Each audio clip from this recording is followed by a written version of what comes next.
Bismillahirrahmanirrahim. Assalamualaikum warahmatullahi wabarakatuh. Alhamdulillahi ala ihsani wa syukru lahu ala taufiqihi wa amtinani. Asyhadu an la ilaha illallah wahdahu la syarika lahu ta'ziman li sya'nih. Wa asyhadu anna Muhammadan abduhu wa rasuluhu da'ila ridwanih. Allahumma salli alaihi wa ala alihi wa ashabihi wa ikhwani. Hadirin hadirat yang rahmati Allah Subhanahu wa taala, pada kesempatan kali ini kita akan membahas tentang 10 sebab atau kiat-kiat yang disampaikan oleh Ibnul Qayyim rahimahullahu taala agar kita bisa bersabar dalam menghadapi ujian-ujian kehidupan yang tidak menyenangkan hati kita ya. Tentunya kita tahu bahwasanya kita diciptakan oleh Allah memang untuk diuji. Alladzi khalaqal mauta wal hayata liyabluwakum ayyukum ahsanu amala. Dialah Allah yang telah menciptakan kehidupan dan kematian untuk menguji kalian mana di antara kalian yang terbaik amalnya. Jadi memang kita hidup ini untuk diuji. Oleh karenanya dunia adalah darul ibtila, adalah medan ujian.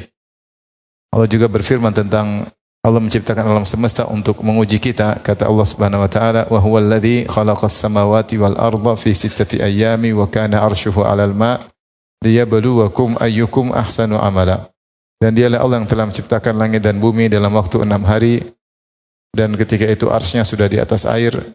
Untuk apa Allah menciptakan ini semua? Liyabluwakum ayyukum ahsanu amala. Untuk menguji kalian, mana di antara kalian yang amal terbaik. Bahkan Allah menghiasi dunia ini untuk menguji kita. Inna ja'alna ma'alal ardi zinatan laha linabluwahum ayyuhum ahsanu amala. Kami jadikan yang di atas muka bumi ini sebagai perhiasan. Untuk apa? Untuk menguji mereka mana di antara mereka amalan yang terbaik. Allah berfirman, "Inna dunya hulwatun khadirah wa inna Allah mustakhlifukum fiha fayanzuru kaifa ta'malun." Sungguhnya dunia ini manis dan hijau, enak dipandang. Lalu Allah menjadikan kalian berada di atas muka bumi liyanzuru kaifa ta'malun, untuk melihat bagaimana amal kalian. Jadi ketika seorang sadar bahwasanya dia diciptakan adalah untuk diuji, tentunya dia mempersiapkan dirinya untuk siap menghadapi ujian. Ya, karena dalam hidup ini tentu banyak sekali hal-hal yang tidak sesuai dengan cita-cita, bertentangan dengan keinginan kita.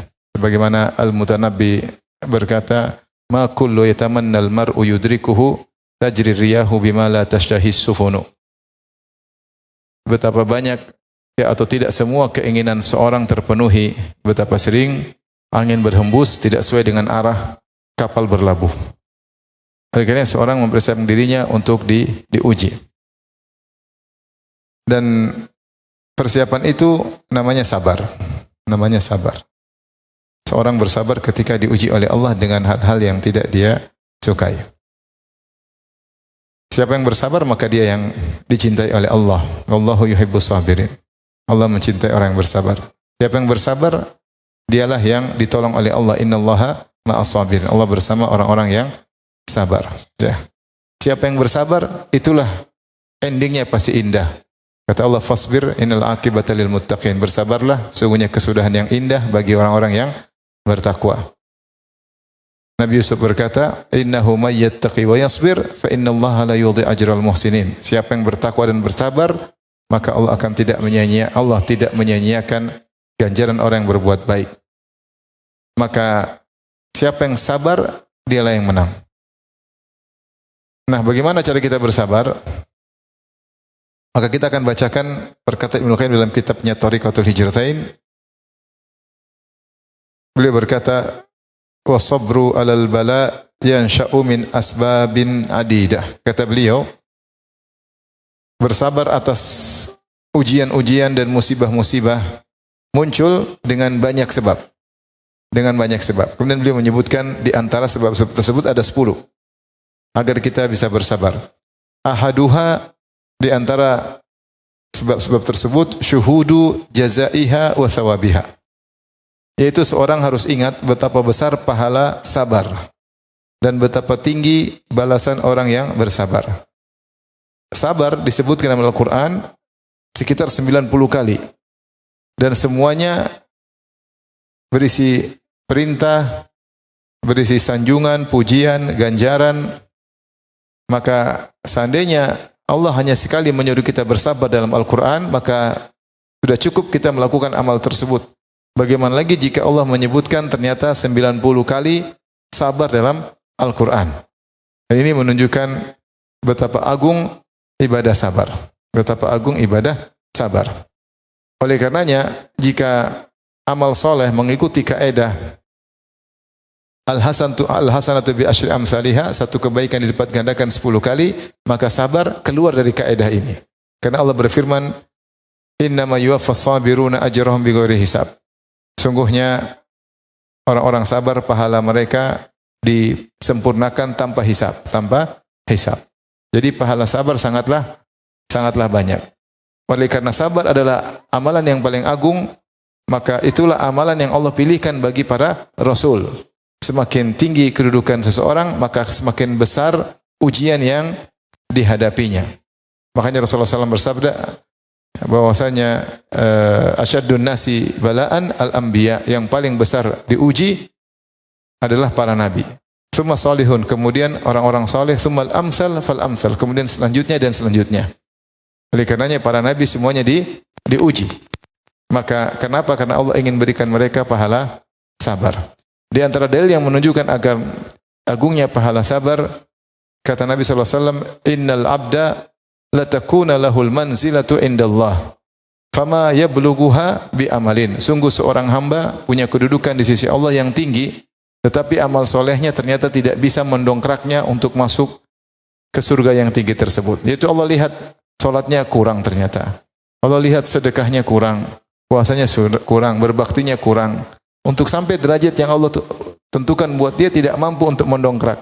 Bagaimana cara Allah agar dia bisa sampai pada derajat tinggi? Maka kata Nabi SAW, fabtalahu Allahu bima yakrah. Maka Allah pun menguji dia dengan perkara-perkara yang dia tidak sukai. Dalam sebagian riwayat, fi nafsihi wa malihi wa ahlihi. Allah uji dia pada dirinya, pada hartanya, pada keluarganya. Tsumma sabbarahu ala dzalik. Kemudian Allah membuat dia sabar. Hatta yuballighahu Allahu iyyaha. Sampai Allah buat dia bisa mencapai derajat tinggi tersebut. Ternyata di antara cara Allah untuk menjadikan seorang bisa mencapai derajat yang tinggi adalah dengan dikasih ujian dan ujian dan ujian lalu dijadikan sabar. Maka pahalanya cepat sekali membuat dia naik derajat. Oleh karenanya Nabi SAW juga bersabda, yawaddu ahlul afiyah yaumal qiyamah hina yu'ta ahlul bala'i thawaba law anna juludahum kanat kurridat fid dunya bil maqarid. Kata Nabi SAW, maka ketika hari kiamat kelak, ketika Allah membagi-bagi pahala, menampakkan pahala kepada para solehin, maka para solehin ada orang-orang yang mereka banyak ujiannya, ada orang-orang yang kurang ujiannya, dan mereka selalu nyaman di dunia. Dua-duanya dapat pahala. Ternyata pahala yang Allah berikan kepada orang-orang yang sedang senantiasa diuji sangat besar. Sampai kata Nabi, orang-orang yang di dunia hidup nyaman, ketika melihat pahala yang begitu besar yang Allah berikan kepada orang-orang yang penuh ujian hidupnya di dunia, mereka berangan-angan untuk hidup kembali di dunia, dan kemudian kulit mereka di dunia digunting-gunting dengan gunting-gunting besi, agar mereka bisa mendapatkan pahala yang besar. Maka kaidah menyatakan, semakin pilu, semakin besar pahala. Semakin pilu, semakin besar pahala. Semakin berat kesabaran dilakukan, maka semakin besar pahala. Oleh karenanya, ketika seorang ditimpa dengan ujian, dihadirkan dalam dirinya, inilah pahala besar. Bahwasanya sabar itu pahalanya besar. Inilah ibadah yang Allah pilihkan kepada orang-orang terhebat.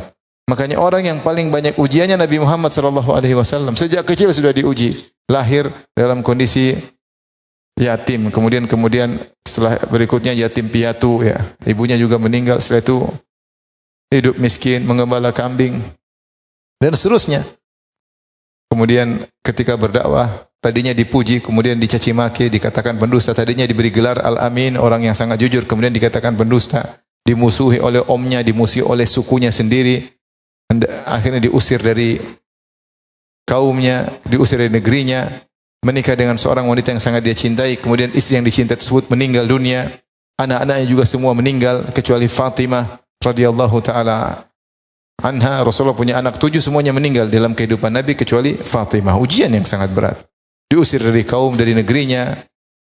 Kemudian dimusuhi oleh seluruh manusia, dimusuhi oleh orang-orang Quraisy, dimusuhi oleh Arab-Arab Badui, dimusuhi oleh Persia, dimusuhi oleh Romawi, semuanya bersatu untuk membunuh Muhammad sallallahu alaihi wasallam. Kalau sakit maka double sakitnya.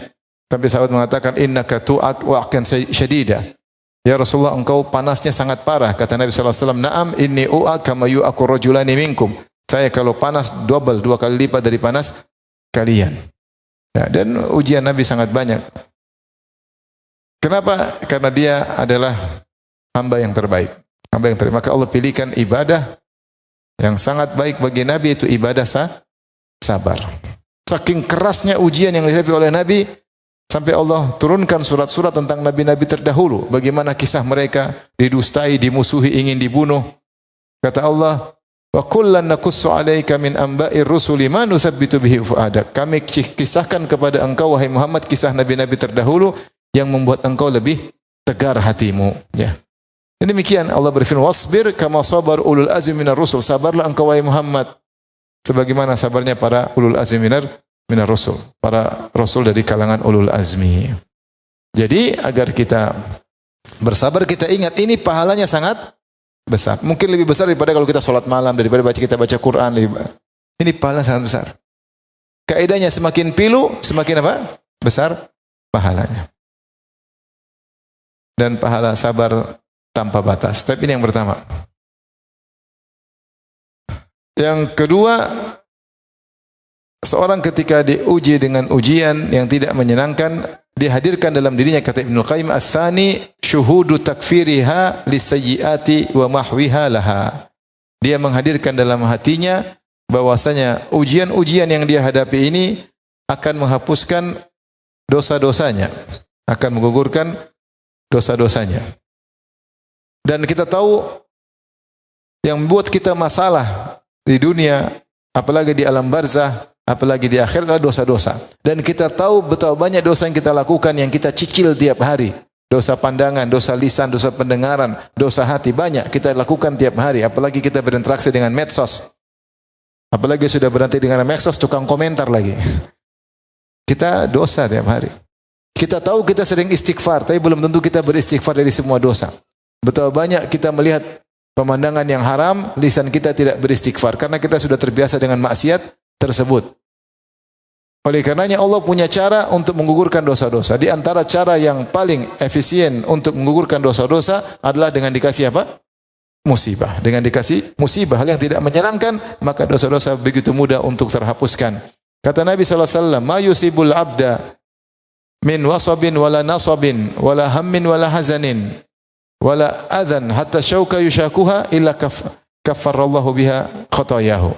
Tidaklah suatu yang tidak menyenangkan menimpa seorang hamba, baik letih, siapa yang suka letih? Enggak ada yang suka letih, atau sakit, wala hammin, atau kekhawatiran ke depan, gham, kegelisahan, wala hazanin, kesedihan masa lalu yang terus menghantui, kesedihan masa lalu, wala adhan, atau gangguan, yaitu ditolimi oleh orang lain, hatta syauka yushakuha, sampai duri yang mengenainya, illa kafarallahu bi khotoya, kecuali Allah akan menjadikan hal itu sebagai penggugur dosa-dosanya.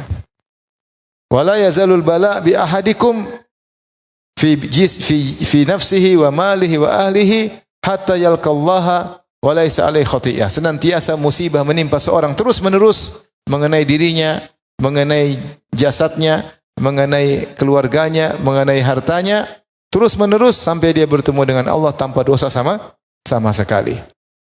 Ketika ada seorang wanita meninggal dunia, maka ada yang berkomentar mengatakan, "Inna fulanah matat wastarahat." Sungguhnya si fulanah telah meninggal dan istirahat. Telah meninggal istirahat, maksudnya istirahat di alam barzah. Faqadiban Nabi sallallahu alaihi wasallam, Nabi pun marah. Nabi berkata, "Inna ma yastarihu man ghufira lahu." Sungguhnya yang istirahat di destinasi berikutnya di alam barzah adalah yang diampuni dosa-dosanya oleh Allah Subhanahu wa taala. Siapa yang jamin kita dosa-dosa kita diampuni? Mungkin kita istighfar pun jarang. Siapa yang rutin istighfar pagi 100 kali, sore 100 kali? Siapa yang rutin? Siapa yang rutin istighfar di waktu sahur? Wabil ashari hum yastaghfirun. Siapa yang rutin beristighfar? Siapa yang rutin bertobat? Astaghfirullah tubu ilaih. Siapa yang rutin? Enggak ada yang rutin. Kalaupun rutin belum tentu semua dosa kita diampuni. Maka ada cara Allah untuk menggugurkan dosa-dosa dengan dikasih apa? Musibah. Dikasih musibah. Sehingga seorang benar-benar bersih dari dosanya, ya. Oleh karenanya, siapa yang dikasih musibah dan dia bersabar, dia akan mendapatkan dua keuntungan. Pertama, takfirun lisayyi'at, dosa-dosanya diampuni. Yang kedua, rif'atun lidarajat, akan mengangkat derajatnya. Otomatis double dia dapat, diampuni dosa-dosa dan diangkat apa? Derajat. Oleh karenanya ketika diuji, bersabarlah. Ini mungkin dosa-dosaku dibersihkan. Makanya ketika orang terkena penyakit, kata Nabi SAW, tahurun insyaallah. Apa? Tahurun insyaallah. Semoga penyakitmu membersihkan dosa-dosamu. Karena penyakit menggugurkan apa? Dosa-dosa. Kalau musibah, sudah banyak istighfar. Ini banyak dosa. Banyak dosa. Sampai disebutkan Asma binti Abi Bakar, kalau kepalanya sakit dia mengatakan, hadza bidzunubi, ini karena dosa-dosaku. Wa ma afallahu aktsar, dan apa yang Allah ampuni masih lebih banyak. Ini hanya sedikit dari dosa-dosaku, ya. Maka seorang ketika menghadirkan dalam dirinya mungkin dosa-dosanya banyak, maka dia ringan bagi dia menghadapi ujian tersebut. Tiba-tiba dia gelisah, tiba-tiba dia sedih. Maka ini mungkin akibat dosa-dosa. Ini yang kedua. Yang ketiga, di antara hal yang membantu seorang untuk bisa bersabar, kata Ibnul Qayyim, ats-tsalitsu syuhudul qadari sabiq al-jari biha. Dia mengingat bahwasanya semua yang terjadi telah ditakdirkan sebelumnya dan takdir tersebut pasti berlaku. Wa annaha muqaddaratun fi ummil kitabi qabla an tukhlaq. Dan bahwasanya musibah tersebut telah ditakdirkan di Lauhil Mahfuz sebelum diciptakan oleh Allah Subhanahu wa taala. Fala budda minha, dan pasti terjadi menimpanya. Fajaza'uhu la yaziduhu illa bala'an. Adapun marah-marahnya, sikap merontanya tidak menambahkan bagi dia kecuali tambahan kesengsaraan, semakin sengsara. Maka ini Ibnul Qayyim mengingatkan sebagaimana sabda Nabi, kalau kau ditimpa dengan sesuatu yang kau tidak sukai, wa in asabaka syai', kalau kau ditimpa dengan perkara yang kau tidak sukai, maka faqul qaddarallah wa ma syaa fa'al. Ini sudah takdir Allah. Ini sudah takdir Allah, dan apa yang Allah tetapkan, Allah kehendaki pasti terjadi. Qul la yusibana illa ma kataballahu lana. Katakanlah tidak akan menimpa kami kecuali yang telah Allah catat akan menimpa kami. Nabi mengatakan tidak sempurna iman kalian sampai kalian meyakini ma asabaka lam yakun liyukhti'ak wa ma akhta'aka lam yakun liyusibak. Apa yang menimpamu tidak akan, yang dicatat akan menimpamu tidak akan kau bisa meleset darinya. Wa ma akhta'aka lam yakun liyusibak. Apa yang meleset darimu tidak akan terkena dirimu. Ini sudah tercatat di Lauhil Mahfuz. Inna Allah kataba maqadir al-khalaiq qabla an yakhluqa as-samawati wal ard bi 50,000 sanah. Allah telah mencatat takdir seluruh makhluk 50.000 tahun sebelum menciptakan langit dan bumi. Sudah dicatat semuanya. Sudah dicatat. Kita bakalan sakit, anak kita bakalan meninggal, orang tua kita bakalan meninggal, kita bakalan ditipu orang, kita bakalan terjatuh, motor kita bakalan dicuri, kita bakalan diomelin istri. Sudah tercatat belum? Hah? Makanya kalau kita ingat bahwasanya semua sudah tercatat, perkara lebih ringan. Kalau suami ngomel, kita bilang, wahai istriku, omelanmu telah tercatat 50.000 tahun sebelum Allah menciptakan langit dan bumi, bahwasanya kau telah mengomeliku. Dia tambah ngomel lagi, omelanmu kedua juga telah tercatat. Maka perkara lebih ringan, sudah tercatat. Musibah apapun sudah tercatat. Ternyata istri meninggal sudah tercatat. Ternyata cerai sudah tercatat. Ibu-ibu ternyata suami poligami sudah tercatat. Itu musibah atau anugerah, wallahu alam. Mau saya semua sudah tercatat, mau diapain? Enggak mungkin terhindar, enggak mungkin. Enggak mungkin. Justru kalau kita ngamuk-ngamuk, musibah bertambah double. Semakin sengsara, semakin menderita. Oleh karena sebagian orang mengatakan, kalau kau terkena musibah, terkena penyakit misalnya, maka ya sudah, berarti musibah sudah berkurang. Kita bayangkan dalam diri kita, saya di Lauhil Mahfuz dapat jatah penyakit 100 penyakit. Alhamdulillah ketika umur saya 40 sudah lewat 60 penyakit. Berarti masih tinggal berapa? 40. Artinya kalau kita kena berarti jatah penyakitnya sudah berkurang. Kalau istri kita ngomel, jatah omelan sudah berkurang. Alhamdulillah. Berarti sudah berkurang. Mulai musibah tersebut satu demi satu mengenai kita, berarti jatah musibah sudah berkurang. Kalau udah takdir mau diapain? Tidak bisa kita hindari. Subhanallah. Ada apa yang kita sukai? Qadarullah. Daripada kita ngamuk-ngamuk, ribut sana ribut sini, percuma. Bilang apa? Qadarullah wa ma syaa fa'al. Udah takdir, enggak bisa kita hindari. Makin di antara hal yang sangat membantu kita untuk bersabar. Mau lari kemanapun, kita akan berjalan sesuai dengan takdir. Tidak bisa kita hindari. Makanya Allah mengatakan, "Ma asaba min musibatin fil ardi wala fi anfusikum illa fi kitabin min qabli an nabra'aha inna dzalika 'ala Allahi yasir."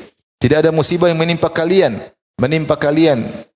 fil ardi, di atas muka bumi, wala fi anfusikum, ataupun menimpa diri kalian, illa fi kitabin, kecuali semua sudah tercatat di Lauhil Mahfuz, min qabli an nabra'aha, sebelum kami menciptakan musibah-musibah tersebut. Inna dzalika 'ala Allahi yasir, semua itu mudah bagi Allah. Likai la ta'sau 'ala ma fatakum, agar kalian tidak putus asa terhadap perkara yang luput dari kalian. Kehilangan harta, jangan putus asa, semua sudah ditakdirkan. Tugas orang muslim, mukmin mengimani sudah takdir, maka dia bersabar. Itulah namanya beriman dengan takdir. Adapun meronta-ronta tidak ada faedah. Seandainya kalau meronta-ronta bisa kembali lagi, meronta-ronta aja. Misalnya anak meninggal, kemudian seorang meronta-ronta, anaknya bisa hidup lagi, silakan meronta-ronta. Tapi apakah kalau meronta-ronta anaknya hidup lagi? Tidak, percuma kalau gitu. Sudah meronta-ronta tidak dapat pahala, dapat dosa lagi. Taib yang keempat, ar-rabi'. Di antara hal yang bantu kita dapat bisa bersabar. Kata Ibnu Qayyim rahimahullah ta'ala, syuhuduhu haqqallahi alaihi fitilkal balwa. Dia menghadirkan dalam dirinya tentang hak Allah. Apa yang harus dia tunaikan kepada Allah ketika dia ditimpa musibah. Wa wajibuhu fiha. Apa kewajiban yang harus dia lakukan ketika ditimpa musibah. Apa itu yang wajib kita tunaikan kepada Allah ketika kita terkena musibah? Wa huwa sabru bila khilafin bainal ummah, yaitu wajib untuk sabar, dan ini tidak ada khilaf di kalangan para umat. Bahwasanya siapa yang terkena musibah wajib bersabar, siapa yang tidak bersabar berdosa. Berarti dia tidak menunaikan kewajiban tersebut. Makanya di depan kita cuma dua, sabar atau tidak sabar. Ini tingkatan paling rendah, sabar atau tidak sabar. Kalau sabar dapat pahala, mengurangi dosa-dosa, mengangkat derajat, dan itu hukumnya wajib. Tidak sabar maka dosa. Makanya Rasulullah SAW mengatakan, laisa minna man darabal khududa wa syaqqal juyuba wa da'a bid'awal jahiliyah. Bukan dari golongan kami orang tatkala terkena musibah, dia robek-robek bajunya, dia tampar-tampar pipinya, dan dia menyuruh dengan suruhan jahiliyah. Bukan dari golongan kami, dosa. Rasulullah berkata, an-naihatu illam tatub qabla mautiha tuqamu yaumal qiyamah wa 'alaiha sirbalun min qatiran wa dir'un min jarab. Kata Nabi SAW, jika wanita yang naihah itu yang tidak ridha kematian anaknya, kematian suaminya, dia berteriak-teriak, mengangkat suara, menunjukkan ketidakridhaan. Kenapa kau pergi anakku? Ya Allah, kenapa kau panggil anakku? Ya Allah, ini anak soleh, kenapa dipanggil cepat? Ini semua ungkapan-ungkapan wanita ketika mengalami kematian dia tidak ridha. Ini ternyata dosa besar. Kata Nabi, kalau dia meninggal sebelum bertobat, dia akan dibangkit pada hari kiamat kelak, dibangkitkan, kemudian dipakaikan pakaian dari api, dan dipakaikan mantel dari penyakit kulit yang buat dia gatal-gatal. Ini menunjukkan niyahah, meratapi mayat, yang menunjukkan ketidakridhaan dengan keputusan Allah, marah, maka ini dosa besar. Dosa besar. Maka tidak ada pilihan depan kita kecuali sabar atau tidak sabar. Jaza namanya dalam bahasa Arab.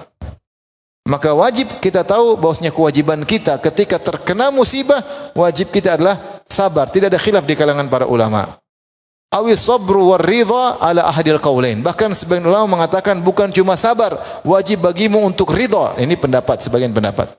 Yang benar tidak disyaratkan ridha. Ridha hanyalah sunnah. Bisa jadi seorang tidak suka tapi dia sabar. Itulah sabar. Sabar namanya habsu, menahan diri dari ketidakridhaan. Jangan sampai ucapkan kata-kata, jangan sampai meronta di hati, ya Allah kenapa kau begini? Ya Allah kau tidak adil. Ya Allah aku sudah berjuang, apa salahku? Ada orang datang sama saya, dia mengeluh, saya dikasih musibah ya Ustaz. Apa saya kurang Ustaz? Saya bersedekah, saya puasa Daud, saya solat malam, kenapa saya dapat musibah? Wallahi. Dia datang dengan penuh, seakan-akan dia protes sama Allah. Kenapa saya dikasih musibah seperti ini? Allah angkat saya, Allah jatuhkan sejatuh-jatuhnya. Kenapa ya Ustaz? Ngajinya belum beres berarti. kurang matang ngajinya kurang matang. Seakan-akan Allah salah. Ini namanya protes. Dan protes kepada takdir dosa besar. Dosa besar. Kenapa niyah dosa besar? Meratap karena dia protes kepada takdir. Jadi Rasulullah mengatakan, "Laisa minna man darabal khududa syaqal juiba da'bidal jahiliyah." Bukan dari golongan kami terkena musibah, tampar-tampar pipi, robek-robek baju. Dosa besar. Oleh karenanya wajib untuk sabar. Adapun ridho, yang benar hukumnya sunnah, tidak harus ridho. Kalau orang sabar dia bisa sampai pada derajat ridho. Dia ridho dengan keputusan Allah. Tapi minimal dia sabar. Mungkin dia enggak suka tapi dia tahan diri.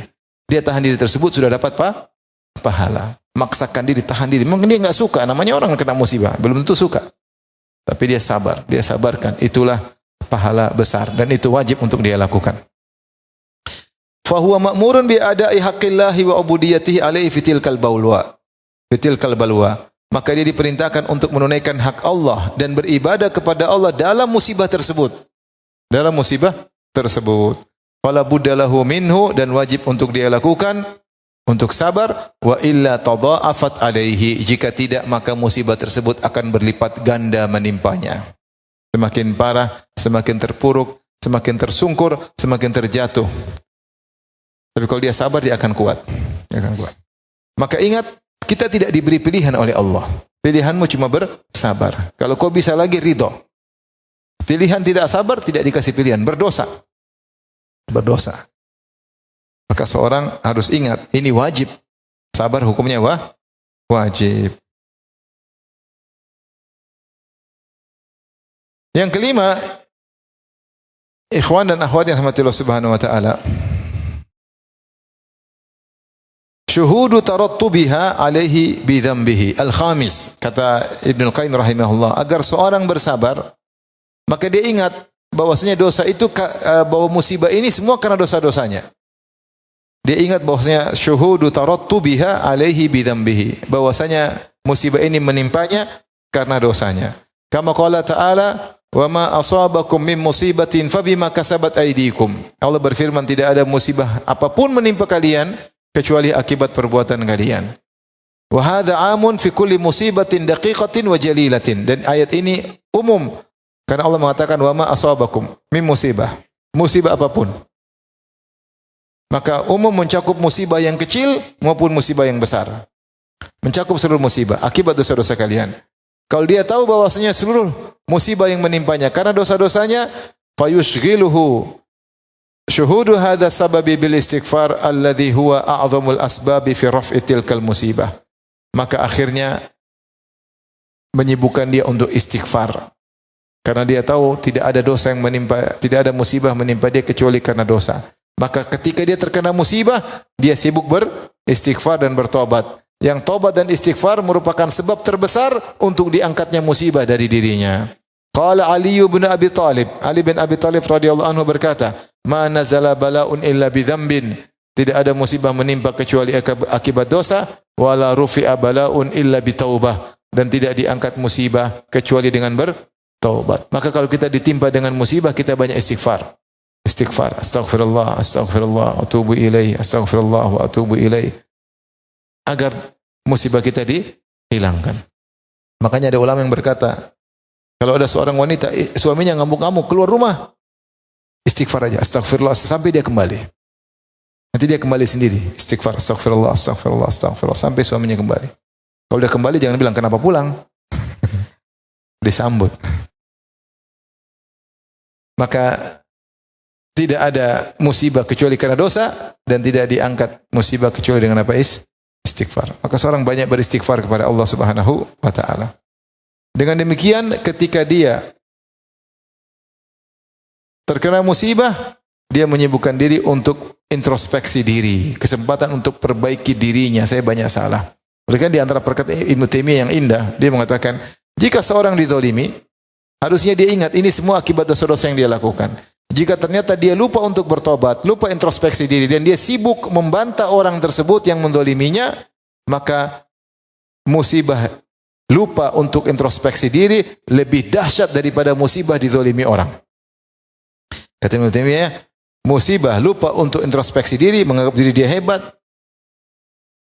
sehingga lupa untuk bertobat, ini lebih dahsyat daripada musibah dia dizalimi orang lain. Maka sungguh beruntung orang yang ketika terkena musibah kemudian dia banyak beristighfar kepada Allah Subhanahu wa taala, ya. Baik.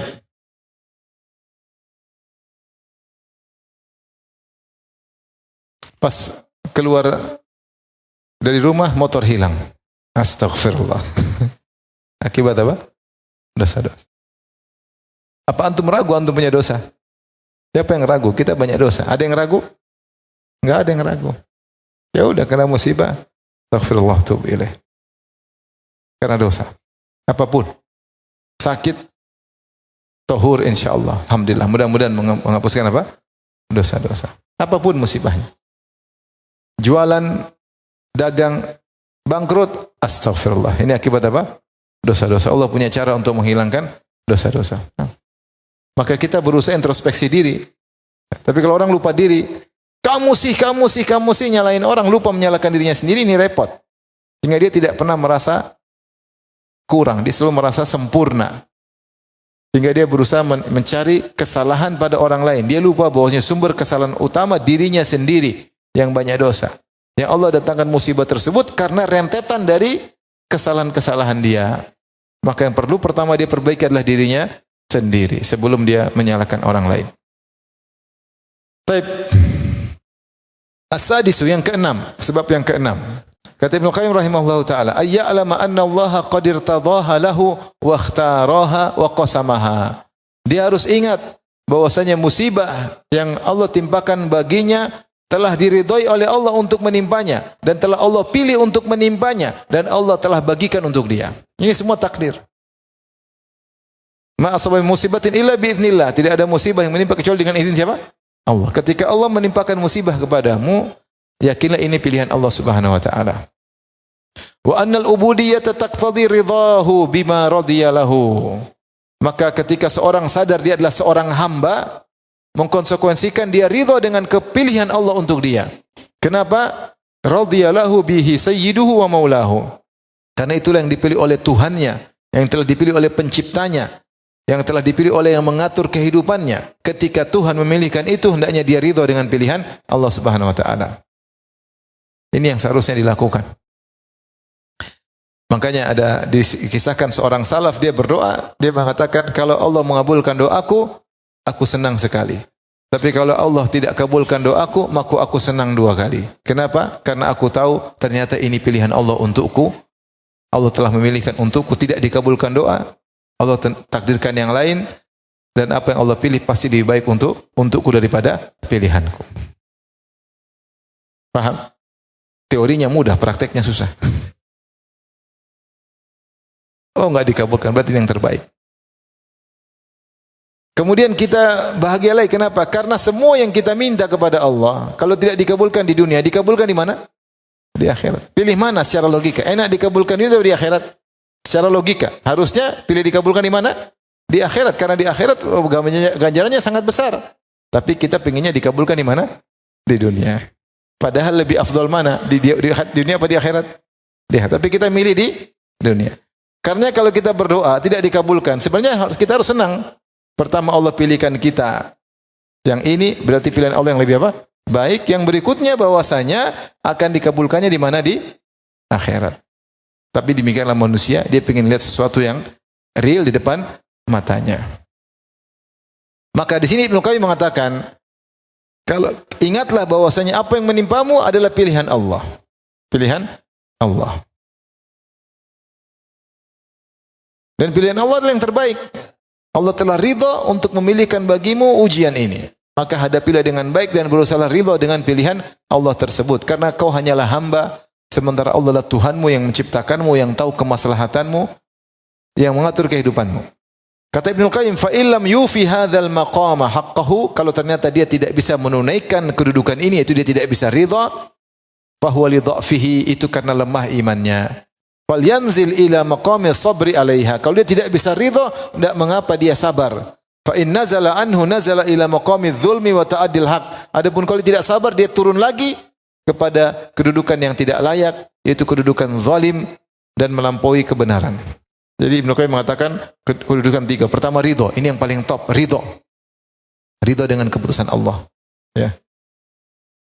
Makanya orang kalau terkena musibah langsung bilang apa? Alhamdulillah ala kulli hal. Langsung ngomong begitu. Alhamdulillah ala kulli hal. Yaitu segala puji bagi Allah dalam segala kondisi. Pasti di balik ini ada hikmah. Maka dia ridho dengan keputusan Allah. Supaya dia ingat dia hanya seorang hamba, bukan siapa-siapa. Dia bilang, Inna lillahi wa inna ilaihi raji'un. Saya hanyalah seorang hamba. Saya dijalani, diatur oleh Allah. Saya hanyalah seorang hamba. Allah lah Tuhanku. Dia melakukan pada diriku apa yang dia inginkan. Inna lillah, kita hanya milik siapa? Allah. Itu ingat, untuk ingat ubudiyah. Bahwa kita seorang hamba, enggak bisa apa-apa. Kalau kita ridho, kita bilang alhamdulillah ala kulli hal. Seperti itu. Maka ridho ini yang paling utama. Kalau tidak bisa bersabar, kalau tidak bisa lagi maka jatuh ke kedudukan yang rendah, yaitu kedudukan jaza, kedudukan berbuat zalim, meronta-ronta, maka itu hukumnya adalah dosa. Sekarang yang keberapa? Yang ketujuh.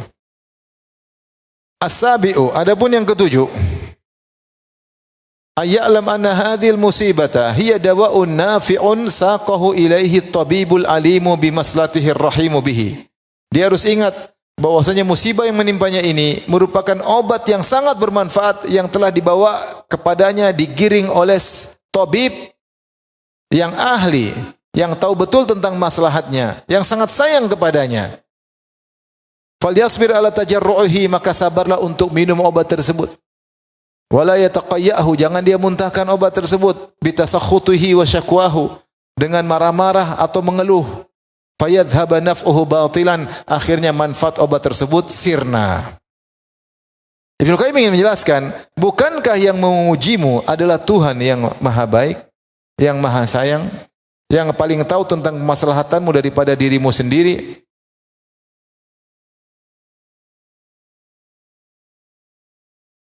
Kalau yang mengobatimu adalah tabib bahlul, jangan percaya. Tapi ini ahli, profesor di bidangnya. Dia bilang kau harus begini, kau harus begini. Harusnya kita nurut atau tidak? Dia lebih tahu tentang penyakit kita daripada kita diri sendiri. Daripada diri sendiri. Makanya ketika Nabi Yakub alaihissalam dikabarkan bahwasanya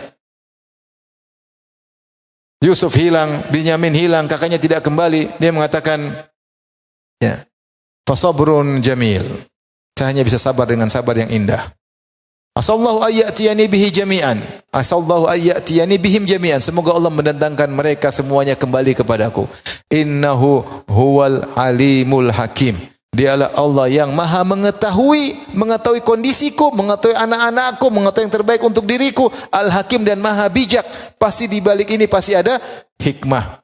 Maka dia tutup dengan perkataannya, innahu huwal alimul hakim. Sungguhnya Allah yang maha mengetahui segalanya, mengetahui kemaslahatanku, mengetahui kemaslahatan Yusuf dan adiknya dan kakaknya, dan hakim maha bijak. Tidak ada keputusannya kecuali di balik itu pasti ada hikmah.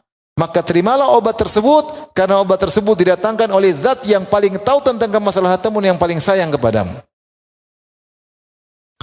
Yang paling sayang kepadamu. Kalau tabibnya enggak ahli, kita ragu-ragu. Tapi kalau Allah Subhanahu wa taala lebih tahu tentang kemaslahatan kita. Adapun kalau kita mengeluh, maka hilang manfaatnya, kata Ibnu Qayyim. Kalau kita meronta, hilang manfaatnya. Kalau kita meronta, kita mengeluh, berarti kita telah buang obat tersebut. Kita muntahkan obat tersebut, maka manfaatnya sirna. Maka terimalah minum obat tersebut dengan sabar. Sebagaimana kalau kita sakit, minum obat sehari 3 kali, pahit, ya sabar. Mau diapain lagi? Ini obat yang terbaik. Sabar, ada waktunya kita sembuh. Karena Allah ahli dalam hal ini. Allah tahu berapa kadar musibah yang akan menimpa kita dan waktunya sampai kapan. Kalau Allah tidak angkat, Allah tidak akan angkat. Tidak akan hilang. Bisa jadi musibah itu bertahun-tahun. Tidak mengapa, Allah lebih tahu. Lihatlah Yakub alaihissalam diuji dengan berpisah dari Yusuf. Kapan kembali Yusuf? Atau kapan dipertemukan kembali? Ada yang mengatakan 15 tahun kemudian. Ada yang mengatakan 40 tahun kemudian. Selama itu Yakub bersabar. Kalau belum Allah angkat musibah tersebut, tidak akan diangkat. Allah tahu sampai kapan kadarnya cukup. Karena Allah Al-Alimul Khabir, dia yang maha tahu tentang penyakit-penyakit kita. Dia maha tahu mana yang terbaik untuk kita. Maka jangan mengeluh. Jangan mengeluh. Siapa yang mengeluh, hilang manfaatnya. Itu yang disebut dengan sabrun jamil. Sabrun jamil, kata Allah, fasbir sabran jamila. Wasbir sabran jamila. Bersabarlah wahai Muhammad dengan sabar yang indah. Sabar yang pernah dilakukan oleh Nabi Yakub. Nabi Yakub berkata, fasabrun jamil. Ketika dikabarkan Yusuf dimakan serigala, dia mengatakan fasabrun jamil. Saya hanya bisa bersabar dengan sabar yang indah. Wallahul musta'an, Allah tempat meminta pertolongan. Ketika dikabarkan Binyamin ditangkap karena dituduh mencuri, kakak paling tua tidak mau pulang, dia mengatakan fasabrun jamil. Aku hanya bisa bersabar dengan sabar yang indah. Apa itu sabrun jamil? Sabar yang indah, sabar yang tidak disertai dengan syakwa, keluhan sama sekali. Enggak mengeluh sama sekali. Mengeluh hanya kepada Allah, bukan mengeluh kepada manusia. Apa kata Nabi Yakub? Innama ashku bathi wa huzni ila Allah. Aku hanya mengeluh kesedihanku dan penderitaanku hanya kepada Allah Subhanahu wa taala. Itulah sabar yang benar, mengeluhkan manusia kepada Allah, bukan sebaliknya mengeluhkan Allah kepada manusia. Apa kata seorang penyair? Wa idza taradka baliyatun fasbir laha. Sabrul karimi fa innahu bika akramu. Jika kau ditimpa dengan musibah, maka sabarlah terhadap musibah tersebut. Sabar orang yang mulia, maka tentu dengan cara yang baik, maka Allah akan lebih baik bagimu. Ya.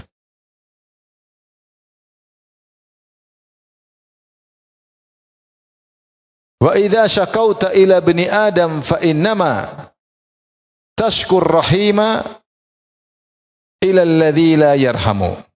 Kalau kau ternyata mengeluhkan musibahmu kepada anak Adam, ketahuilah sesungguhnya kau sedang mengeluhkan Allah yang Maha Penyayang kepada anak Adam yang tidak sayang bagimu. Makanya kalau orang ngeluh, aduh kenapa saya kena, itu berarti dia sedang mengeluhkan Allah kepada manusia. Benar atau tidak? Seakan-akan dia mengatakan, Allah nih gimana sih? Kok gua kena begini sih? Jadi kalau ngeluh kepada manusia itu mengeluhkan Allah kepada manusia. Harusnya kebalik, keluhkan manusia kepada Allah. Bukan mengeluhkan Allah kepada manusia. Sabrun jamil, sabar tanpa keluhan kepada manusia. Innama ashku bathi wa huzni ila Allah. Aku hanya mengeluhkan kesedihanku, penderitaan hanya kepada Allah Subhanahu. Latih diri kita. Tidak usah kita menghinakan diri kita depan orang. Merengek-rengek, melas-melas, minta kita keluhkan kepada Allah. Sujud kepada Allah. Ya Allah, jangan kau hinakan wajahku. Biarkan aku hanya menghinakan wajahku di hadapanmu. Minta kepada Allah. Minta solusi. Jangan mengeluh kepada manusia. Kapan kita mengeluh, maka efek obat tadi hilang. Kata Ibnul Qayyim. Jangan mengeluh. Mengeluh kepada Allah. Bangun malam, salat malam, menangis, minta kepada Allah Subhanahu. Kalau kita bicara sama orang bukan dalam rangka mengeluh, dalam rangka mencari solusi, enggak ada masalah. Tapi kalau gimana sih, aduh, itu mengeluh. Tapi kalau ini saya hadapi masalah, gimana cara? Ya, gitu kita tidak sedang mengeluhkan Allah, tapi kita sedang mencari apa? Solusi, enggak ada masalah. Tapi jangan kita ketika bercerita seakan-akan mengeluhkan penderitaan kita kepada manusia. Sungguhnya innama tashkur rahima ila alladzi la yarhamu. Kau sedang mengeluhkan Allah yang Maha Penyayang kepada zat yang tidak sayang kepadamu, pada makhluk. Baik. Sekarang yang keberapa? Ke-8. Ayya'lam anna fi uqba hadha ad-dawa'i min asy-syifaa'i wal afiyati was sihhati wa zawalil alam ma la yahsul bidunihi. Hendaknya dia ingat seorang ketika terkena musibah, bahwasanya setelah dia menghadapi musibah-musibah ini dengan sabar, berarti dia sedang makan obat dan dia dalam masa proses penyembuhan. Kalau dia sudah sembuh, maka akan muncul setelah itu ada kesembuhan, ada keselamatan, ada kesehatan, dan ada hilangnya penyakit. Yang kalau tidak terkena musibah tersebut, dia tidak akan merasakan kenikmatan-kenikmatan tersebut. Maka Ibnu Qayyim punya pernyataan yang ini, dia mengatakan seorang terkena penyakit-penyakit sombong, penyakitnya Fir'aun, angkuh. Kalau Allah tidak kasih dia penyakit, dia akan sombong dan angkuh. Allah kasih dia musibah supaya dia sadar. Saya sering sampaikan kalau ada orang dagang tidak pernah rugi, kira-kira sombong atau tidak? Sombong lah. Saya nih, gua enggak pernah rugi. Bahlul semua. Gue Masya Allah. Sombong akhirnya. Supaya sombongnya hilang, Allah kasih rugi sekali-sekali. Biar dia tahu bahwasanya penyakit sombongnya hilang.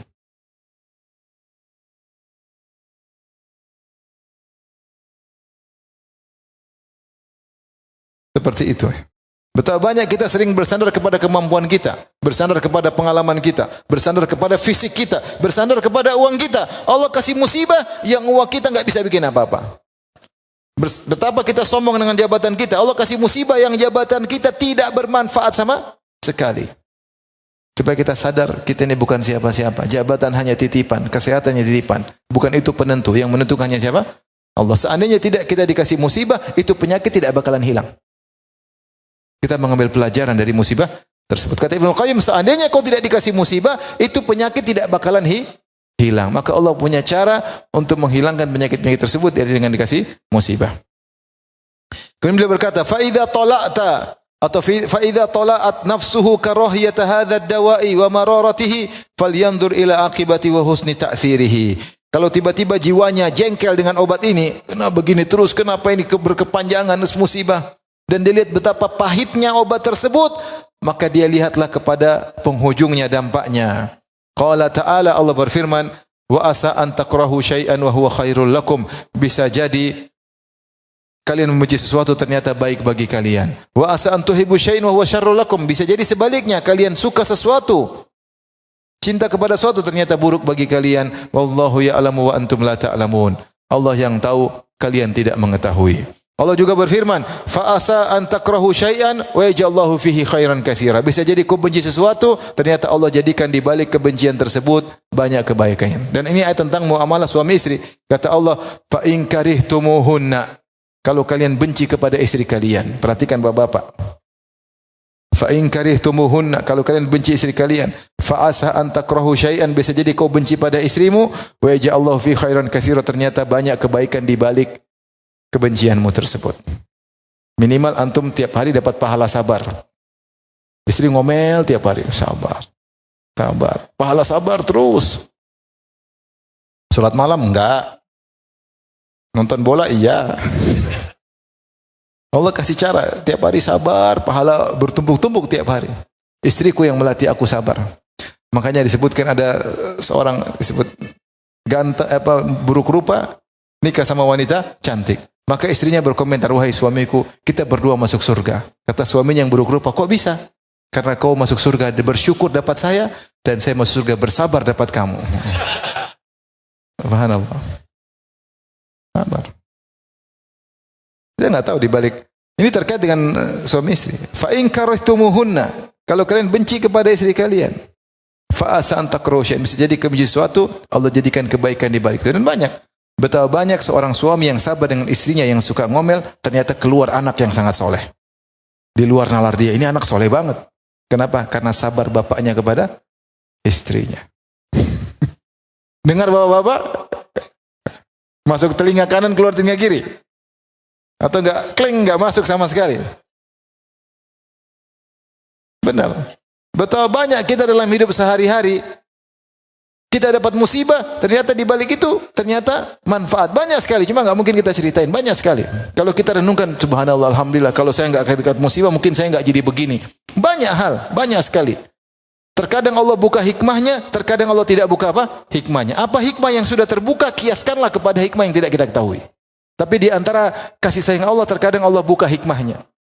Ada hikmahnya, ternyata, oh iya benar ya. Masya Allah, kalau saya nggak gitu, nggak kena musibah, mungkin saya entah jadi apa. Alhamdulillah terkena apa? Musibah. Seandainya tidak dikasih musibah, maka penyakit-penyakit tersebut tidak bakalan hilang.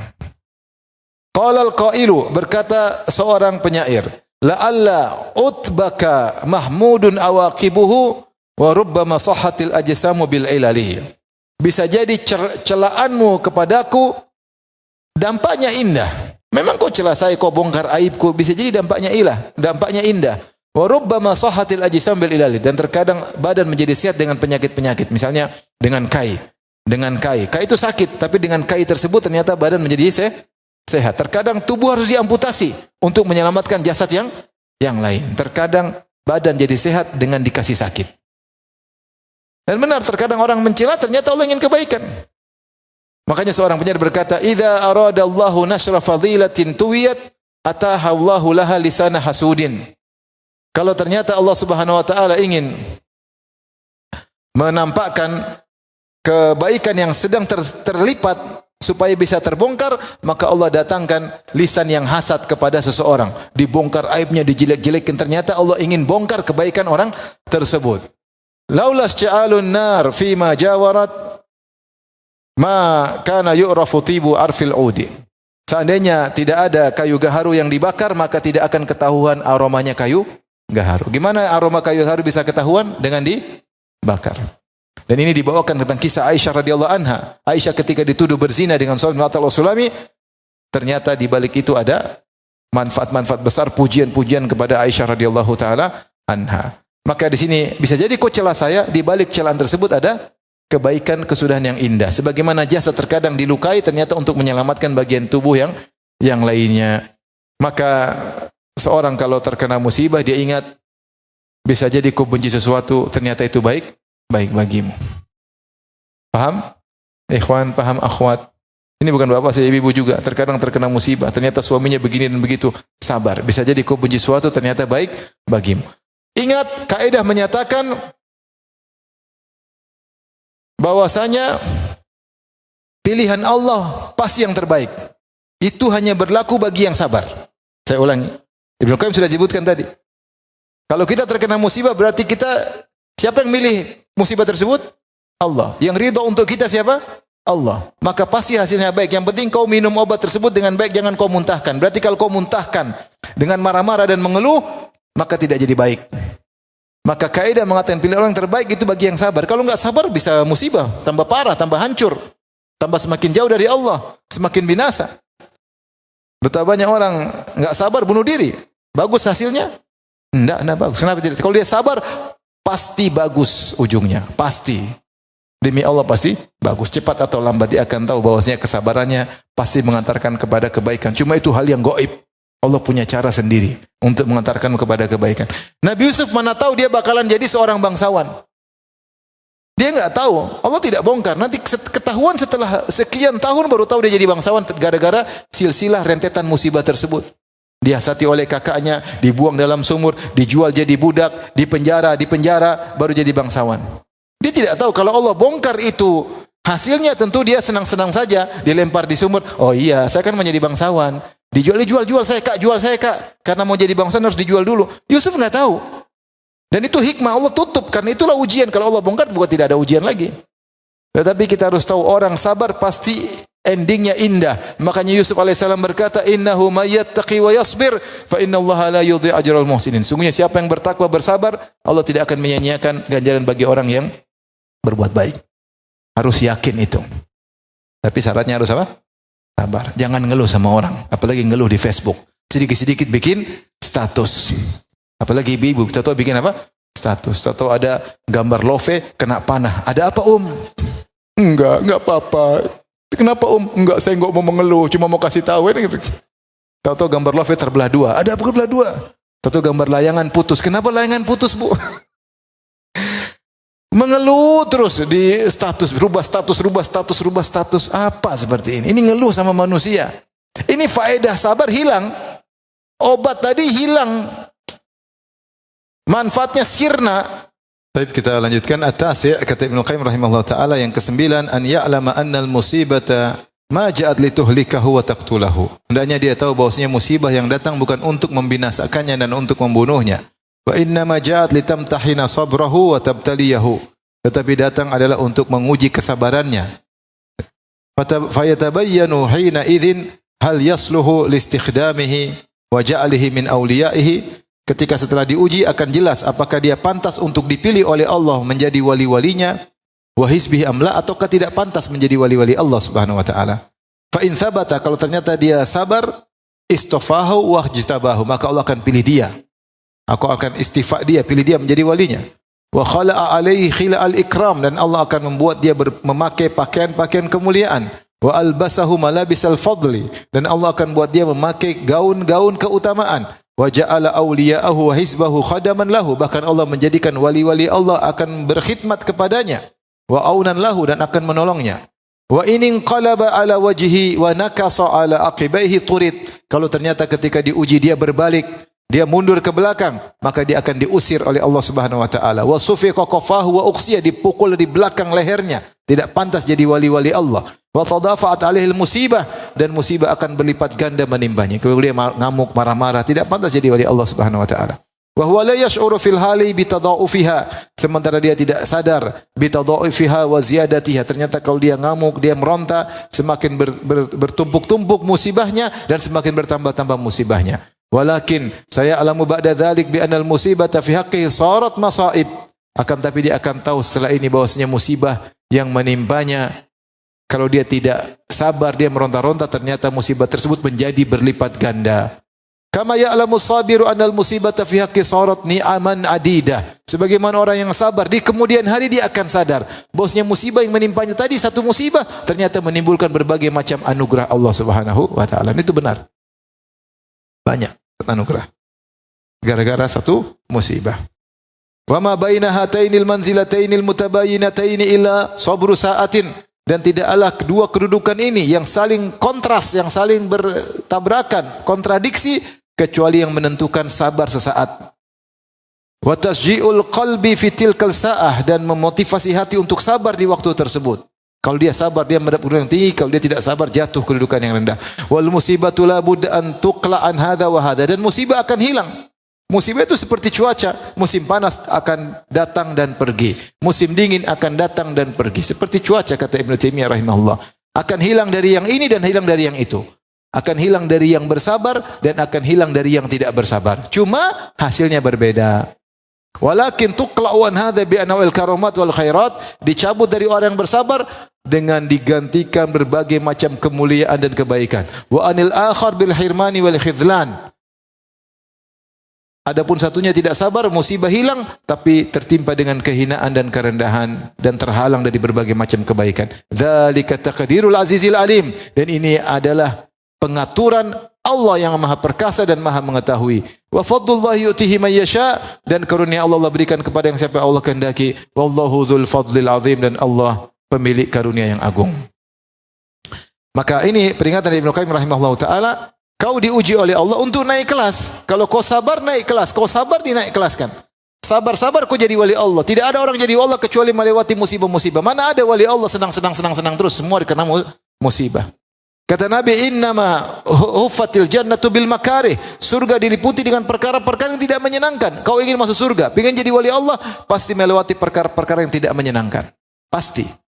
Wa huffatin nar bisyahwat. Neraka diliputi perkara yang menyenangkan. Ingin masuk neraka, senang-senang, kecemplung masuk neraka. Seperti itu.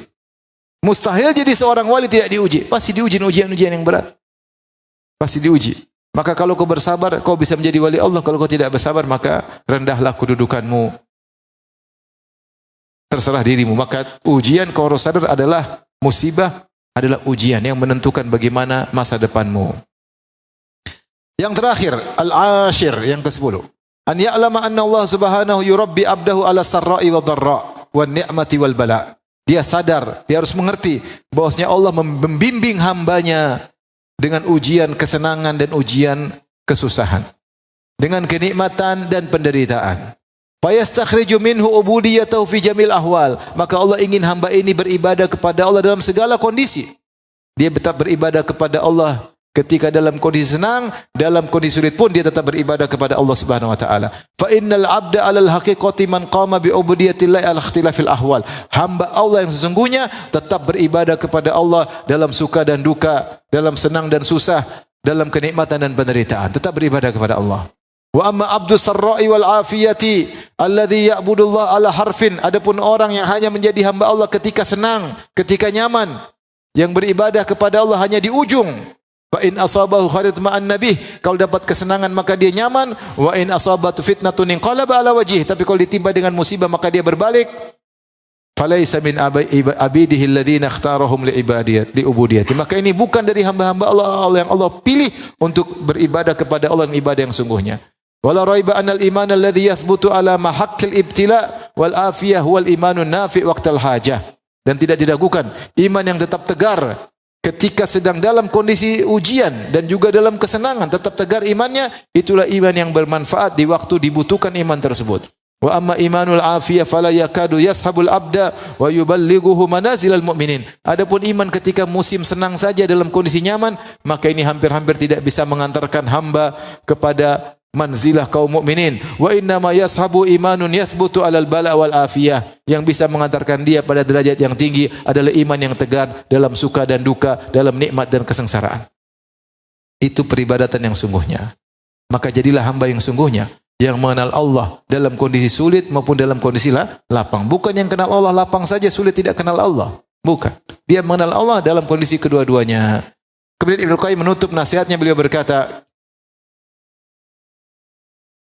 "Fal ibtila'u kirul abdi wa mihaqqu imanihi." Sungguhnya ujian itu adalah alat seperti alat pandai besi dan penentu parameter iman seseorang. Fa imma an yakhruja tibran ahmar. Setelah diuji, dibakar, karena kalau orang ingin ngetes logam, katanya emas, ternyata ada campuran, dibakar dulu.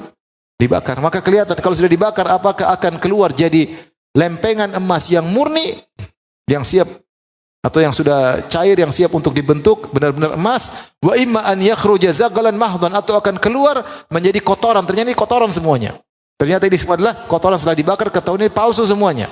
Ketahuan murni asli atau kotoran. Wa imma an yakhruja fihi maddatani dhahabiyatan wa nuhasiyatan, atau akan keluar dua logam ternyata dalam itu emas dan perunggu. Dua-duanya bagus.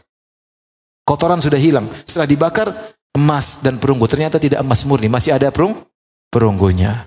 Fala yazalu bil bala, ketika masih ada perunggunya meskipun bagus, Allah bakar hatta yakhruja al maddatun nuhasiyah min dhahabihi, sehingga akhirnya perunggu lepas dari emasnya. Wa yabqa dhahaban khalisan, maka keluarlah emas murni. Demikianlah fungsi apa? Ujian, untuk menjadikan iman orang semakin tinggi menjadi iman emas. Falau alimal abdu anna ni'matallahi alaihi fil bala'i laysat biduni ni'matihi alaihi fil afiyah la syaghala qalbahu bi syukrihi wa lisanihi yaqul. Seandainya seorang hamba sadar bahwasanya nikmat yang Allah berikan kepada dia melalui ujian ternyata tidak lebih rendah daripada nikmat yang Allah berikan kepadanya melalui kesenangan. Kata Ibnu Qayyim, nikmat dua. Nikmat yang lewat kesenangan, nikmat yang Allah antar lewat ujian. Ternyata nikmat yang Allah, anugerah yang Allah antar lewat ujian tidak kalah daripada nikmat yang Allah antar lewat kesenangan. Maka kalau dia sadar akan hal tersebut, maka hatinya akan bersyukur kepada Allah dan lisannya akan berkata, Allahumma inni ala dzikrika wa syukrika wa husni ibadatik. Dia akan bersyukur kepada Allah. Wa kaifa la yashkuru man qayyada lahu ma yastakhriju bi khabathahu wa nuhasahu. Bagaimana dia tidak bersyukur kepada Allah yang telah mendatangkan ujian untuk mengeluarkan kotoran dari imannya, mengeluarkan tembaga dari imannya agar sisa imannya adalah emas.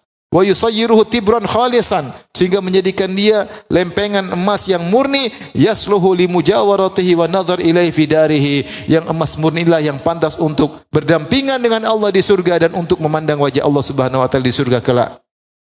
Fahadil asbabu wa nahwuha tuthmiru sabru alal bala. Insyaallah 10 sebab ini kalau ditelateni, dijalani, dihayati akan membuahkan kesabaran ketika terkena musibah. Fa in qawiyat, kalau semakin kuat 10 sebab ini, athmarat ridha wa syukur. Bukan hanya sabar, bahkan ridha dan bersyukur. Apa bedanya sih sabar dengan ridha dan bersyukur? Kalau ridha yaitu ridha. Kalau syukur tidak berharap musibah ini hilang. Itu namanya syukur. Kalau ridha, tidak saya ridha, tapi masih berharap hilang. Lebih daripada itu syukur, aman. Tidak hilang juga enggak apa-apa. Saya bersyukur dikasih musibah tersebut.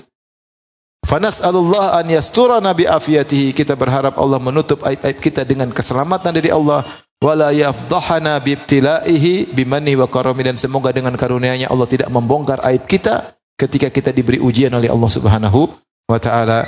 Dan demikian yang saya sampaikan, semoga Allah menjadikan kita orang-orang yang bersabar. Amin ya rabbal alamin. Wallahu taala alam bisawab. Wabillahi taufiq hidayah. Assalamualaikum warahmatullahi wabarakatuh.